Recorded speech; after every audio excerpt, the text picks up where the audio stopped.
Hello दोस्तों, आप सभी का एक बार फिर से स्वागत है द स्टडी एक्सप्रेसवे में। जैसा कि आज तीसरा सेट चालू होने वाला है और हर दिन हम टॉप 10 क्वेश्चन लूसेंट का एनसीईआरटी का पढ़ाते हैं। इसके लिए आप मेरे चैनल को सब्सक्राइब करें, लाइक करें और बेल आइकन को दबा दें। तो चलिए ऐसे प्रश्न शुरू करते हैं। 1919 के अधिनियम में द्वैध शासन धारण को जिस व्यक्ति ने परिचित कराया वे कौन थे? यानी प्रश्न कह रहा है कि 1919 के अधिनियम के द्वारा जो भारत में द्वैध शासन लगा था, प्रांतों में द्वैध शासन, वो लगाने वाला या परिचित कराने वाला व्यक्ति कौन था?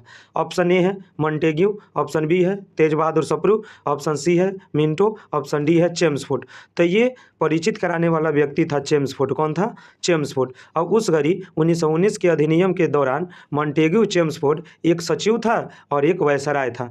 तो मॉन्टेग्यू जो था वो सचिव था, भारत सचिव था, और चेम्सफोर्ड जो था वो भारत का viceroy as a like governor general था। यानी गवर्नर जनरल को ही वायसराय कहते हैं। तो प्रश्न पूछेगा कि द्वैध शासन प्रांतों में 1919 में कौन लगाया था?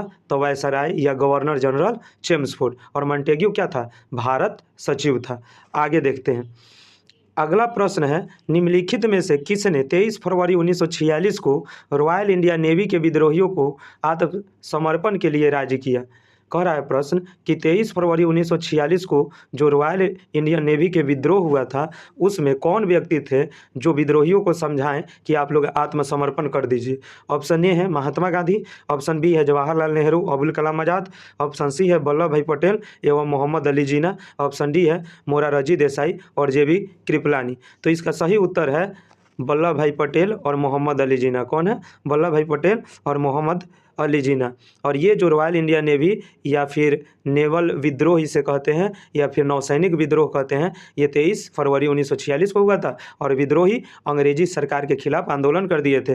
तब जाके वल्लभ भाई पटेल और मोहम्मद अली जिन्ना समझाएं, तब जाके विद्रोहियों ने अंग्रेजों के सामने आत्मसमर्पण किया। अगला देखते हैं। अगला प्रश्न है 20 सितंबर 1932 को यरवदा जेल में महात्मा गांधी ने आमरण अनशन किसके विरोध में किया? 1932 को यरवदा जेल में महात्मा गांधी जो अनशन शुरू कर दिया था वो किसके खिलाफ किया? ऑप्शन ए है सत्याग्रही पर ब्रिटिश दमन के विरुद्ध, ऑप्शन बी है गांधी इरविन पैक्ट के उल्लंघन के विरुद्ध, ऑप्शन सी है रैमसे मैकडोनाल्ड के सांप्रदायिक पंचाट के विरुद्ध, ऑप्शन डी है कलकत्ता में सांप्रदायिक दंगे के विरुद्ध। तो इसका सही उत्तर है यरवदा जेल में गांधी जी आमरण अनशन कर रहे थे तो मैकडोनाल्ड ने सांप्रदायिक पंचाट घोषणा किया था। मैकडोनाल्ड ने क्या किया था? सांप्रदायिक पंचाट इंग्लैंड में घोषणा किया था, जिसके द्वारा भारत में अलग दलितों को पृथक निर्वाचन क्षेत्र दिया जाना था। और गांधी जी कहें कि जो दलित है वो भारत के अन्य समुदाय से अलग नहीं है, वो भी दलित जो है हिंदुओं के हिस्सा में या श्रेणी में आते हैं। तब भीमराव अंबेडकर के खिलाफ और रैमजे मैकडोनाल्ड के सांप्रदायिक पंचाट के खिलाफ गांधी जी पुणे के यरवदा जेल में बैठ जाते हैं, जिसके बाद भीमराव अंबेडकर यरवदा जेल में जाते हैं और गांधी जी से समझौता करते हैं, जिसे पूना समझौता कहा जाता है। लेकिन प्रश्न पूछ दे कि महात्मा गांधी ने क्यों किया था? तो दलितों को अलग चुनाव क्षेत्र दिया जा रहा था, जिसके खिलाफ गांधी जी नाराज थे। और शुरू से ही गांधी जी कितने अच्छे व्यक्ति थे। सबसे पहले दलितों को हरिजन कहने वाला व्यक्ति कौन थे? गांधी जी थे। दलितों के साथ, हरिजनों के साथ उठना बैठना रहना, उनको समझाना, पढ़ने के लिए मोटिवेट करना, ये सब कौन किए थे? महात्मा गांधी। और महात्मा गांधी भीमराव अंबेडकर को समझाए थे कि हरिजन दलित जो है हिंदू समुदाय या अन्य समुदाय से अलग नहीं है, वो भी भारत का हिस्सा है, इसलिए आप अलग चुनाव क्षेत्र का मांग मत कीजिए। और अंग्रेज क्या चाहते थे? फूट डालो और शासन करो की नीति चाहते थे और भारत के लोगों को अलग अलग टुकड़ों में बांटना चाहते थे, जो गांधी जी होना नहीं देना चाहते थे। अगला प्रश्न देखिए। अगला प्रश्न है 1939 में पहली बार महात्मा गांधी ने देसी राज में नियंत्रित जनसंघर्ष चलाने की विशेष तकनीक को अपनाया। उन्होंने अपने एक निकट सहयोगी को सत्याग्रह करने की इजाज़त दी। वह निकट सहयोगी कौन था? कहने का मतलब है, प्रश्न कह रहा है कि 1919 में पहली बार महात्मा गांधी ने देसी राज में नियंत्रित जनसंघर्ष चलाने की एक तकनीक पेश की।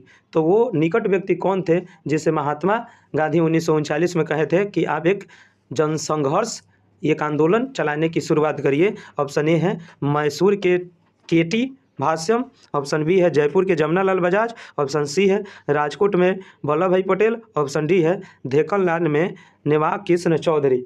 तो इसका सही उत्तर है कौन? राजकोट में वल्लभ भाई पटेल। और वल्लभ भाई पटेल गांधी जी के नज़दीकी व्यक्ति थे और 1939 में गांधी जी ने देसी राज में एक अलग जनसंघर्ष चलाने की बात कहे थे। अगला प्रश्न देखिए, निम्नकांति में यानी निम्नलिखित में आंदोलनों में किसमें महात्मा गांधी ने भूख हड़ताल को एक हथियार के रूप में पहली बार प्रयोग किया? ऑप्शन ए है 1920 से 22 का असहयोग आंदोलन, ऑप्शन बी है 1919 के रॉलेट एक्ट सत्याग्रह, ऑप्शन सी है 1918 के अहमदाबाद मिल मजदूर हड़ताल, ऑप्शन डी है बारदोली सत्याग्रह। तो गांधी जी ने सबसे अपना पहला भूख हड़ताल कहाँ प्रयोग किया था? तो 1918 के अहमदाबाद मिल मजदूर आंदोलन में। और 1918 में एक और आंदोलन हुआ था, आँख और आँख, एक तो अहमदाबाद फिर ख से क्या होगा खेरा, लेकिन खेरा में नहीं, अहमदाबाद मिल मजदूर जो प्लेग बोनस के लिए लड़ाई लड़ रहे थे, उसमें पहली बार महात्मा गांधी जाकर उस फैक्ट्री में भूख हड़ताल मजदूरों के साथ करते हैं। अगला प्रश्न देखिए, अगला प्रश्न है जालियांवाला बाग में गोली चलाने का आदेश दिया था? ऑप्शन ए है लॉर्ड साइमन, ऑप्शन बी है रॉलेट, ऑप्शन सी है आर.एच. डायर, ऑप्शन डी है कर्जन वायली। तो जालियांवाला बाग में गोली चलाने का आदेश दिया था आर.एच. डायर या फिर ओ डायर दिया था, लेकिन चलाया किसने था? तो आर डायर ने। तो डायर ऑप्शन है, तो जालियांवाला बाग में गोली चलाने का आदेश किसने दिया था? आर डायर दिया था। अगला प्रश्न देखते हैं, अगला प्रश्न देखते हैं, महात्मा गांधी को सर्वप्रथम राष्ट्रपिता किसने कहा? महात्मा गांधी को सर्वप्रथम राष्ट्रपिता किसने कहा था? ऑप्शन ए है वल्लभ भाई पटेल, ऑप्शन बी है सी राजगोपालाचारी, ऑप्शन सी है सुभाष चंद्र बोस, ऑप्शन डी है जे.एल. नेहरू। तो राष्ट्रपिता का एक कोड है, पिता जो होता है घर में बोस होता है, पिता जो होता है घर में बोस होता है। तो इसमें खोज लीजिए कि महात्मा गांधी को राष्ट्रपिता किसने कहा था? सुभाष चंद्र बोस। घर के पापा जो होते हैं आपका बोस होते हैं, तो राष्ट्रपिता किसने महात्मा गांधी को कहा था? सुभाष चंद्र बोस। और यहीं पे प्रश्न रहता कि महात्मा गांधी को महात्मा की उपाधि किसने दिया? तो महात्मा की उपाधि दिए थे रविंद्रनाथ टैगोर। अगला प्रश्न देखते हैं, लेकिन अगला प्रश्न देखने से पहले राष्ट्रपिता जब सुभाष चंद्र बोस बोले थे तो उस घड़ी Subhash Chandra Bose Singapore radio station पे थे, और सिंगापुर रेडियो स्टेशन से 4 जून 1944 को महात्मा गांधी को सुभाष चंद्र बोस ने राष्ट्रपिता कहा। आखिरकार ये क्यों कहा था सुभाष चंद्र बोस? क्योंकि सुभाष चंद्र बोस जानते थे कि भारत छोड़ो आंदोलन जो 1942 में शुरू हुआ है, जिसका नेतृत्व गांधी जी कर रहे हैं, इस आंदोलन के बाद भारत आज़ाद हो जाएगा। तो इसी उपलक्ष्य में राष्ट्रपिता कहकर सुभाष चंद्र बोस ने महात्मा गांधी को पुकारा था। अगला प्रश्न देखिए, क्रिप्स मिशन 1942 के असफल होने का सबसे महत्वपूर्ण कारण कौन सा था? क्रिप्स मिशन जो 1942 में आया था, तो उसका असफल होने का क्या कारण था? ऑप्शन ए है विंस्टन चर्चिल का प्रतिक्रियावादी होना, ऑप्शन बी है भारतीय रक्षा मंत्री के कार्यों के प्रश्न पर मतभेद होना, ऑप्शन सी है गांधी का शांतिवाद होना, ऑप्शन डी है क्रिप्स का गहन करने या छोड़ देने वाला दृष्टिकोण। तो क्रिप्स मिशन इसलिए असफल हो गया, इसका सही उत्तर है ऑप्शन डी, क्रिप्स का गहन करने या छोड़ देने वाला दृष्टिकोण। यानी क्रिप्स मिशन जब भारत आया था ना, तो इसमें एक भी भारतीय सदस्य नहीं था जो भारत के संविधान के निर्माण के लिए जिम्मा उठवा सके।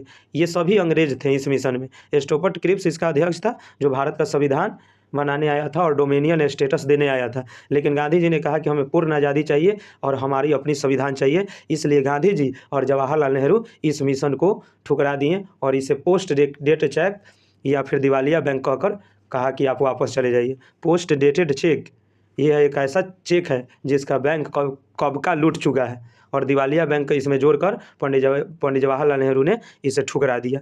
अगला प्रश्न देखते हैं, अगला प्रश्न है भारतीय राष्ट्रीय कांग्रेस के सबसे अधिक समय तक अध्यक्ष कौन रहे थे? भारतीय राष्ट्रीय कांग्रेस का सबसे अधिक समय तक कौन अध्यक्ष रहे थे? ऑप्शन ए है अबुल कलाम आज़ाद, ऑप्शन बी है दादा भाई नौरोजी, ऑप्शन सी है W.C. बनर्जी, ऑप्शन डी है वल्लभ भाई पटेल। तो कांग्रेस के सबसे अधिक समय तक अगर कोई व्यक्ति अध्यक्ष रहा था वो थे अबुल कलाम आज़ाद। लेकिन इसके अलावा प्रश्न पूछ दे कि कांग्रेस के प्रथम मुस्लिम अध्यक्ष कौन थे? तो बदरुद्दीन तैयब जी, बदरुद्दीन तैयब जी। लेकिन पूछेगा कि कांग्रेस के सबसे अधिक समय तक अध्यक्ष कौन रहे थे लंबा टाइम तक? तो अबुल कलाम आज़ाद।